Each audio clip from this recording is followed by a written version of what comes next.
Так, добрый вечер, дорогие наши зрители. Мы начинаем наш сегодняшний очередной эфир вечерней Тувы.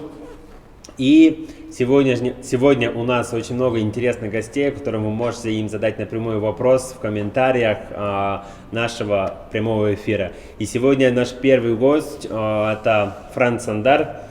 Франц, добрый вечер. Всем добрый вечер. Спасибо, что пригласили. Спасибо, что пришел, принял наше приглашение. И перехожу прям, так скажем, вопрос. Вот представь, пожалуйста, себя нашим зрителям. Меня зовут Франц Сандар.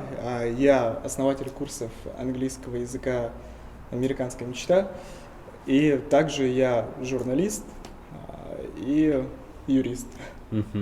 Так, а в чем взаимосвязь английской школы, журналиста и юриста?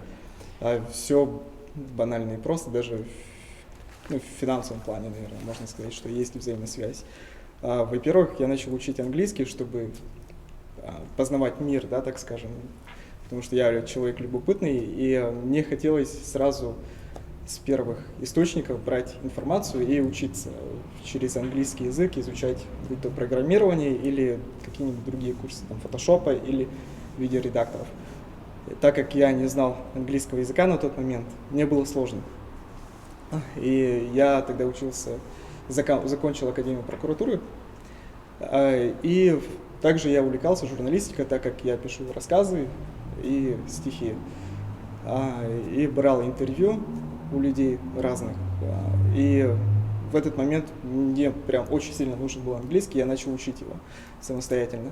И потом уже через год я смог уже полноценно взять первое интервью на английском языке, сам же перевести его и опубликовать. Кто это был?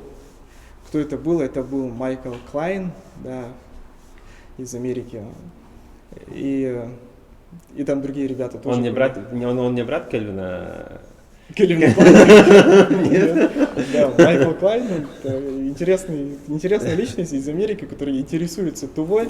Уже на протяжении более 20 лет, может быть, в Туву приезжает. И вот, собственно, так и получилось, что я связал английский и журналистику таким образом, что я теперь могу свободно брать интервью у людей на английском языке, переводить его. И юридически связан с тем, что все-таки я юрист и также интересуюсь финансами. И когда я познаю эти дисциплины, это намного интереснее. Вот сейчас даже я вступаю на магистратуру, которая полностью на английском языке изучается, связанная с финансами. И с финансовым учетом, управленческим учетом, потому что все это очень необходимо при ведении предпринимательской деятельности. А вот сколько лет ты практикуешь английский язык? Именно изучение английского языка? Изучение, да, вот не знаю. Вот я в 2017 году, в апреле начал учить английский язык, в 2017 году в апреле. В марте прям мое желание такое прям стало большим, и потом уже в апреле начал как учить самостоятельно, и до нынешнего момента до сих пор учу, так как нет предела совершенству, да, надо все-таки изучать всю жизнь. А ты вот сдавал ли экзамен, сертификат, типа TOEFL, у тебя вот какой уровень? C1, получается, это высокий уровень английского. Я сдавал еще в 2018 году вот на магистратуру по финансам. Там тоже мой уровень языка проверяли, и там на тот момент в 2018 году, спустя год, наверное, изучения английского, тогда было B2, то есть выше среднего. И успешно там прошел магистратуру, начал учиться, и потом, к сожалению, ушел из-за того, что там не та магистратура была, которую я хотел, потому что хотел я больше изучения английского языка. И сейчас уже целенаправленно пошел на финансы на английском языке. Вот по твоему мнению, вот у тебя есть ли акцент на английском? Обычно же американцы говорят, вот у него тут русский акцент, у него там, не знаю, индийский акцент и так далее. То есть, вот по-твоему, у тебя есть ли акцент такой? Акцент у каждого есть, но надо над акцентом бороться же и именно целенаправленно работать над своим акцентом. есть еще такое мнение, я не совсем, конечно, согласен с этим мнением, но с одной стороны согласен в том плане, что не надо стесняться своего акцента, потому что наш акцент выдает наши корни, да, откуда мы родом, и наши традиции. Там, если у человека русский акцент, там, этого не надо все-таки стесняться, потому что это показывает то, что ты из России все-таки. А если, ну, бывает еще и тувинско-русский акцент, потому что так как мы тувинцы, у нас еще специфика, ну, фонетическая специфика нашего языка тоже есть.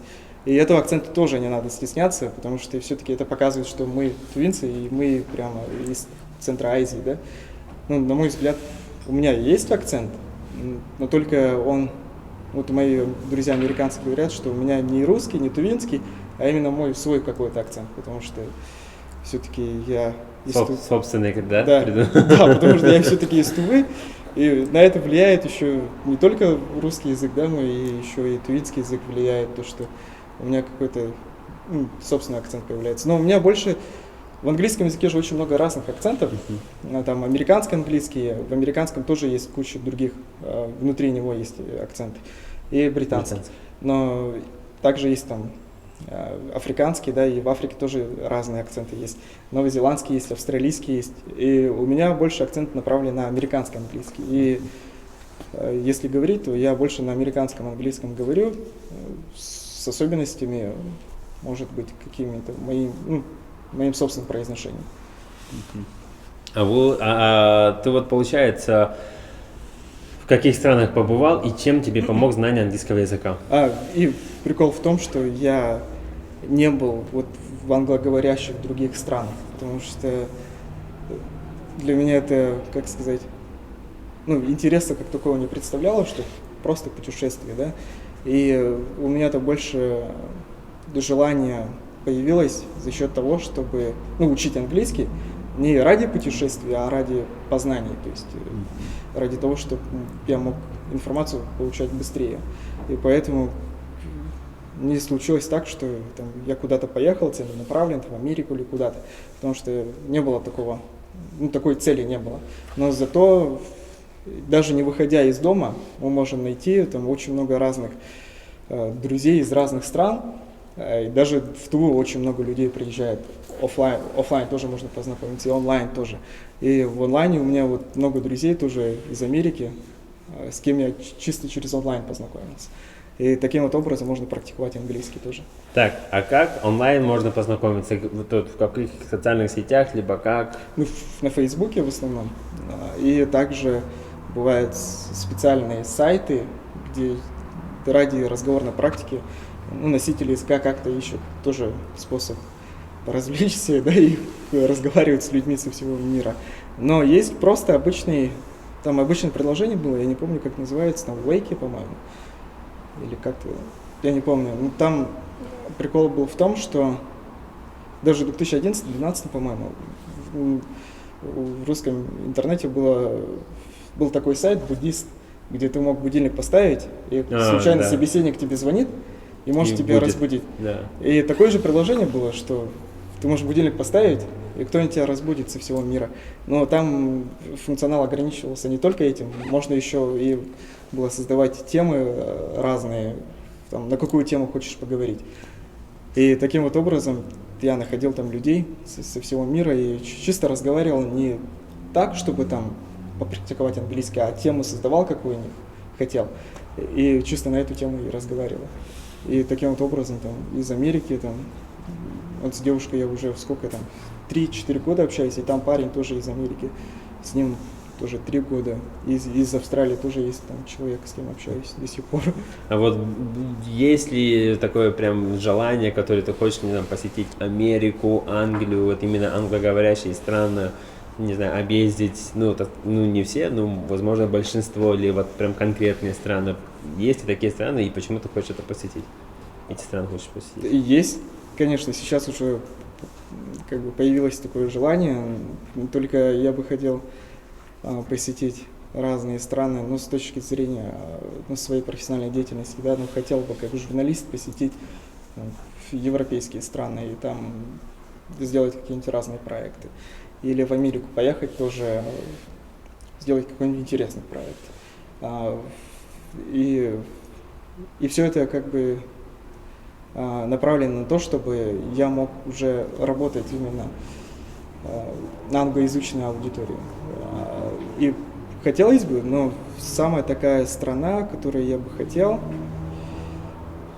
ну это сложно сказать, но, во-первых, наверное, все-таки США, Нью-Йорк хотелось бы, потому что с исторической точки зрения там очень много разных проектов можно сделать. Ну, сейчас тогда перейдем в школу английского языка. Где эта школа находится? Американская мечта. Почему именно американская мечта? Может быть, это тувинская мечта и так далее, да? То есть, где эта школа находится? Сколько ребят туда ходят? Ну, у нас школа находится по улице Щетинкина-Кравченко, 31. Это здание потребсоюзов. Рядом со Восторгом здание находится административное. Школа называется «Американская мечта». Он функционирует уже с декабря 2019 года. Назвал «Американская мечта», потому что у каждого человека же есть мечта. Там, вот у меня сначала мечта была выучить английский, именно американский английский, американский акцент. И поэтому хотел реализовать эту мечту свою, да, и реализовал ее. И я думал, может, у других ребят тоже есть какая-нибудь мечта, которая прям сильно хотелось бы осуществить. А я могу реализовать американскую мечту, да, то есть именно американско-английский реализовать. И таким вот образом открыл вот школу «Американская мечта». Но сейчас больше мы идем на пути ребрендинга, да, так скажем, в том, что это просто мечта. То есть если у человека есть какая-нибудь мечта что-нибудь выучить, что-нибудь куда-нибудь поехать, мы поможем это реализовать. Это американский английский, да, британский английский, еще могут быть курсы японского языка, это японская мечта, да, может человек хочет поехать в Японию, да, и в корейская мечта тоже, вот, курс корейского языка тоже у нас есть. И если у человека мечта там, поехать учиться за границу, мы тоже можем это помочь тем самым, что дать советы. Или, может, у человека есть мечта перевести свою книгу какую-нибудь, тоже можем помочь. То есть у каждого человека, я думаю, есть мечта. И каждый, наверное, согласится. У вас, наверное, тоже есть мечта. Конечно. Так, тогда такой вопрос. Если вот, допустим, школьники старших классов, 10-11 запланировали о том, что хотят учиться за пределы России, в других странах, да, не знаю, в языковых, в каких-нибудь там направлениях, то есть куда им можно обращаться, то есть помимо, если ребенок находится там в каком-нибудь районе, в Байтаге, может быть, он не сможет в Кызыл приехать, то как он может с вами связаться, чтобы, не знаю, консультацию получить? С нами можно связаться вот на нашем инстаграм-аккаунте «Американская мечта», либо написать мне также, в инстаграме France Onдар, найти меня и можем тоже помочь, дать советы, потому что вот я, когда был маленький, очень, в школе, да, я думал, что для реализации каких-то больших мечт, чтобы за границу поступить, нужны какие-нибудь большие финансовые средства, но на самом деле это не так. Можно просто упорно трудиться и учиться и добиться своей цели. И очень много форм поддержки, да, то есть это государственные гранты, в частности, это российские, зарубежные гранты. Иногда еще университеты сами разыгрывают гранты, чтобы привлечь студентов, первокурсников, абитуриентов, чтобы они из разных стран приехали, у них учились. Да, и это также там очень много разных способов есть вообще поехать учиться, не только гранты, но и другими способами. Даже можно взять тот же образовательный кредит, да. И это тоже большой шаг, большая ответственность. Человек все-таки будет потом уже понимать, что таким вот образом тоже можно получить, добиться своей цели. Способов очень много. Гранты и даже грант Fulbright есть, да, гранты Госдепа США там, и в каждой стране есть очень много разных вариантов вступить. И, дорогие наши зрители, я хочу вам напомнить о том, что вы можете задать прямо сейчас же в прямом эфире вопросы Но наших организаторов прямого эфира я попрошу, чтобы они подсказывали, да, какие вопросы, потому что у меня телефон, интернет пока не ловит. Не могу посмотреть на ваши вопросы. Ну и самым активным у нас вот подготовлен маленький презент, в котором мы в конце нашего эфира разыграем, посоветовавшись со всеми нашими сегодняшними гостями. Ну и дальше вопрос по поводу вот твоей деятельности, да, то есть по твоему мнению у англоговорящих туристов, которые приехали в Туву, да, какие у них здесь бывают трудности? Ну, я к тому, что мы можем, не знаю, как молодежь изменить, не знаю, где-нибудь какие-нибудь QR-коды вставить, потому что там они ссылку навели, и появилась информация там на английском языке, не только на русском группе и так далее. То есть вот какие у них есть трудности и на что мы способны, так скажем, вот, через месяц, так скажем, повлиять, чтобы улучшить эту ситуацию? Вопрос интересный и одновременно очень сложный, потому что я не рассматривал такой аспект жизни, да, вот какие могут возникнуть трудности, потому что каждый иностранец, когда приезжает, мы радушно его всегда принимаем, да, в Туве, и всегда находятся люди, которые ему помогут. Но, скорее всего, услуги... Вот я брал интервью у одного из американских ученых. Он говорил, что в Америке он хочет вот изучить тувинский язык, да? Но есть только 2 книжки про то, как можно выучить тувинский язык.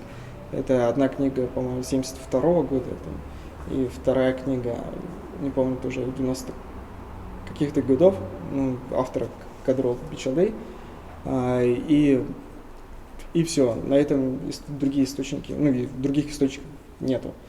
И, скорее всего, можем помочь выучить тувинский язык, создав какую-нибудь площадку для изучения и обмена, да, опытом изучения тувинского языка. И также свои услуги как носители языка, тувинского языка предоставить и с ними тоже работать по направлению вот изучения тувинского языка, потому что очень много иностранцев на самом деле хотят выучить тувинский язык, и не только ради интереса, да, но и для того, чтобы глубже понять нашу культуру и выучить хомей. Потому что когда мы исполняем хомей, все-таки у нас же наше фонетическое многообразие нашего языка дает преимущество в этом направлении. И, скорее всего, мы можем помочь выучить тувинский, потому что они любят общаться с народом, с населением нашим. Очень сильно. Так, какие трудности бывают при изучении, давай вот определимся 2 трудностями, с которыми ты столкнулся при самостоятельном изучении английского языка. Трудности, во-первых, дисциплина, потому что люди очень часто и ошибочно думают, что есть панацея для изучения английского языка, это просто записаться на курсы английского и ходим 2 раза в неделю и все. На самом деле этим ничего не заканчивается, надо самостоятельно тоже стремиться к этому и делать самостоятельную работу. И желательно, конечно, каждый день для того, чтобы добиться больших результатов. И чтобы хотя бы 3 раза или 4 раза в неделю, чтобы заниматься, люди могут... мы сами так устроены, да, мы хотим все-таки наслаждаться чем-то другим, и поэтому мы просто можем отлынивать от всего этого. Я сам с этим столкнулся, каждый день, когда я изучал, мне сложно было придерживаться этого ритма, и я для себя писал, что вот если я 7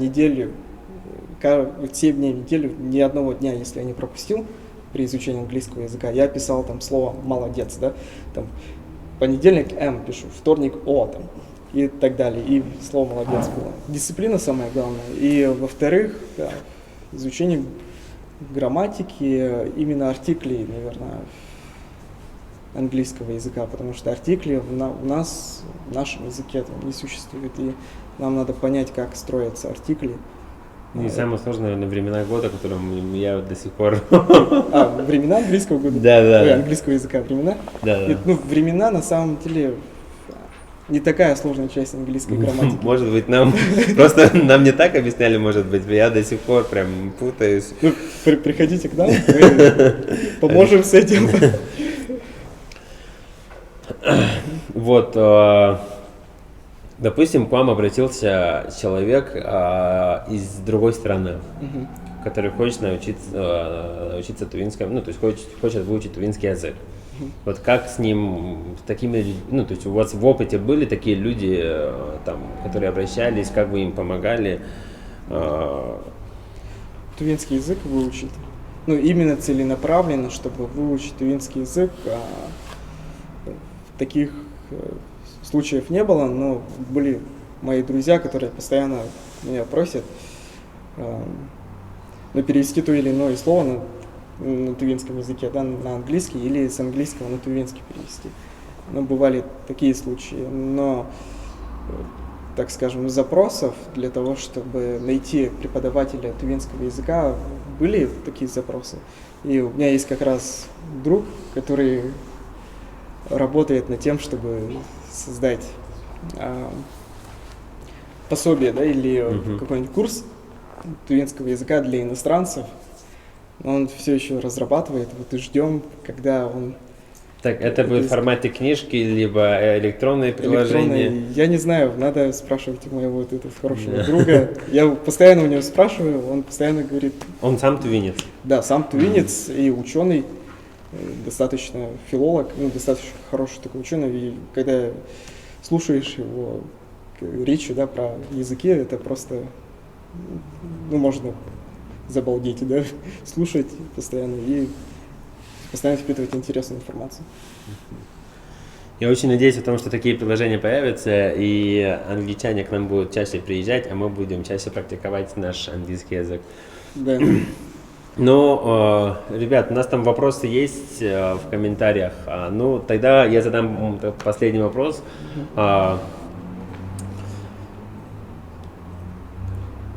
Твои пожелания тем ребятам, которые хотят познавать все азы английского языка, ну, что ты им можешь пожелать, твои советы? Ну, совет один. Самое главное решиться выучить английский язык и следить за своей дисциплиной. Да? И сегодня, если человек хочет подумать, что ладно, можно пропустить сегодняшний день, завтра начну. Если мы каждый день будем так думать, да не то чтобы каждый день, если каждый момент мы будем откладывать будем, это всегда превратится на завтра. Да? И не стоит себя кормить завтраками, лучше сразу же, сегодня же это сделать, потому что мы живем в настоящем моменте, и каждый момент настоящий, он решает наше будущее. И чем чаще мы обращаемся к нашей дисциплине, чтобы всегда делать то, что нам надо, нам поможет для реализации наших целей и мечт, тем лучше будет, потому что без этого никак. Если мы будем делать то, что хотим, вот на сегодняшний момент, то наше будущее сложится не так, как мы себе его представляем. Вот. Самое главное — дисциплина. Ну, дорогие наши зрители, мы хотим сообщить вам о том, что если вы хотите познавать все азы пока что, наверное, английского языка, да? Да, нет, английский, корейский еще у нас. Английского, японский. корейского, японского языка, то вы можете смело обращаться на Шатинка Кравченко 31, школа английского языка, американская мечта. Найдете там Франца Ондара, и он вам раскроет все тайны английского языка и также времен английского языка. Да. Времена, они на самом деле простые, можно сказать. Ну, главное запомнить, да? Там, главное запомнить. Когда говорит до, когда дит, когда да. Спасибо вам большое, Франц, за то, что пришел. Ну и спасибо нашим зрителям, которые сейчас на данный момент нас смотрят. И благодарим вас за то, что уделили время сегодняшней нашей встрече. Спасибо вам большое. И приходите к нам.